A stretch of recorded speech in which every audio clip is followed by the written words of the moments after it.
राना सनाउल्लाह साहब ने गुज़िश्ता दिनों बयान दिया और उन्होंने कहा कि मुल्क के 3 बड़े बैठ जाएं तो 70 साल के मसाइल 70 दिनों में हल हो सकते हैं। एक अच्छी पेशकश है, मैं उसका बिल्कुल किसी तौर पे उसको तज़हीक का निशाना नहीं बना रहा। बड़ी एक आउट ऑफ द वे जाके उन्होंने ये बात कही। लेकिन इमरान खान साहब ये समझते हैं कि जिनके साथ वो बिठाने की बात कर रहे हैं नवाज शरीफ के साथ, तो इमरान खान का ये मौक़िफ़ है कि नवाज शरीफ इस वक्त सिस्टम से आउट हैं, सियासत से बाहर हैं और वो सियासत के 12वें खिलाड़ी हैं। इस हवाले से इमरान खान को क्यों लगता है, हालांकि मुज़ाकरात के मामले पर जो ये अभी शुरू हुए हैं, इसमें मुस्लिम लीग नून के रहनुमा कहते हैं कि नवाज शरीफ की मंजूरी के साथ ये मुज़ाकरात हो रहे हैं। तो क्या नवाज शरीफ साहब वाकई इतने रेलिवेंट हैं इस टाइम कि उनकी मंजूरी या उनकी इजाज़त के बगैर ये कुछ नहीं हो सकता? इसका आंसर आप लोग दीजिएगा। लेकिन इमरान खान ये समझते हैं कि वो इतने क्या कहते हैं रेलिवेंट नहीं है इस वक्त सियासत में।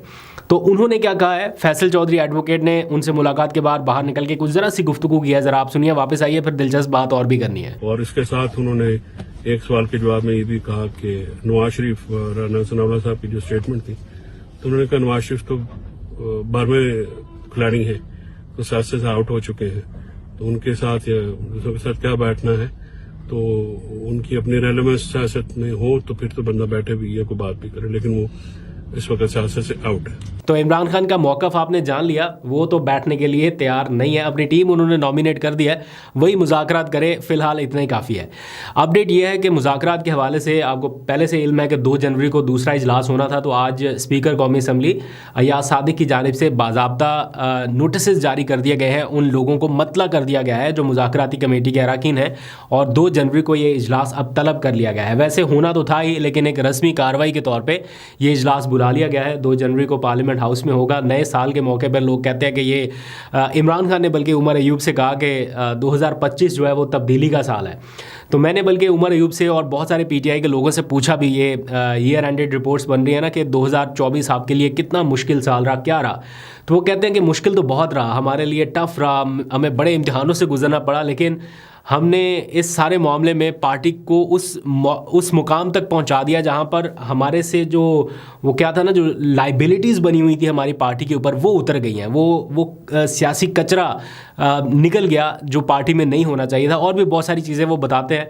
बहरहाल अच्छे दिनों की उम्मीद है, लेकिन जो गुजरे दिन हैं वो दिल को बहलाने के लिए गालिब ये ख्याल अच्छा है करके समथिंग। तो वो कहते हैं कि जनाब हमने मुश्किलात बहुत देखी, लेकिन हम मजबूत हुए हैं। किसी हद तक बात उनकी ठीक भी है। अब आ जाइए ज़रा, एक ख़बर मेरी नज़रों से गुजरी, 2 ख़बरें। एक ख़बर है उड़ान पाकिस्तान के नाम से।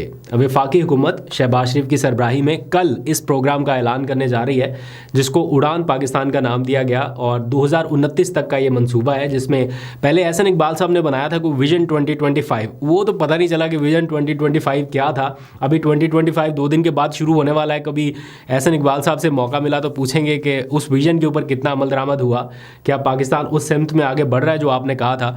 और दूसरा, अभी उड़ान पाकिस्तान 2029 तक का कोई प्रोग्राम है, मैं हेडलाइंस देख रहा था जिसमें ये पता चला कि कल ये प्रोग्राम लॉन्च होगा। इसमें पाकिस्तान का ज़र मुबादला कैसे बढ़ाना है, एक्सपोर्ट्स कैसे बढ़ानी है, मुल्क की तरक्की के रास्ते कैसे खोलने, ये बहुत सारी चीज़ें जो है वो इस पाइपलाइन में शामिल की गई है। बहुत अच्छी बात है, इसको तो बिल्कुल क्रिटिसाइज़ नहीं करता, ये होना चाहिए, यही वे फॉरवर्ड है आगे बढ़ने का। कोई भी गवर्नमेंट हो, लेकिन ऐसे मंसूबे या मुस्तकबिल की प्लानिंग जो है वो होनी चाहिए।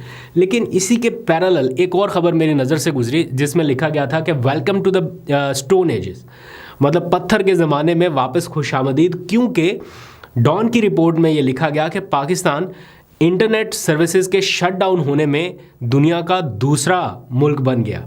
म्यांमार सिर्फ पाकिस्तान से पीछे है, अदरवाइज़ दूसरा मुल्क है। सेकंड नंबर पे रैंक हुआ है वो मुल्क जिसमें इंटरनेट सबसे ज़्यादा बार शट डाउन हुआ है, सबसे ज़्यादा बार बंद हुआ, जिसके नतीजे में पाकिस्तान को तकरीबन $351 मिलियन का नुकसान हुआ। ये डॉन की रिपोर्ट में आज छापी गई है ख़बर, और ये बताया गया है कि पाकिस्तान से ज़्यादा अगर किसी मुल्क में इंटरनेट शट डाउन हुआ है तो वो सिर्फ म्यांमार है, उसके अलावा नहीं।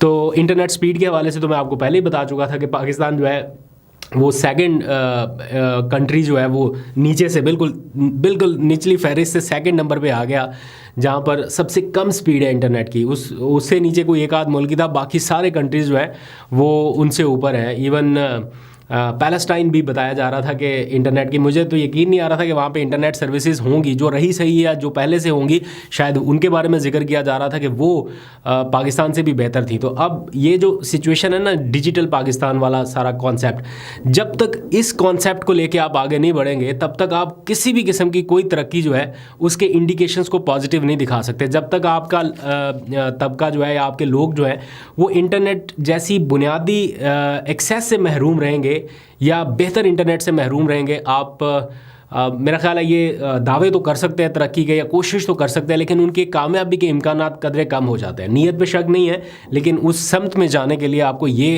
कुछ स्टेप्स लेने पड़ेंगे। फायरवॉल लगाएं, बेशक 10 बार लगाएं, हमारी वीडियोस रोकें, बेशक 10 बार रोकें, लेकिन इसका नुकसान बाकी आम पाकिस्तानियों को, आम लोगों को नहीं होना चाहिए।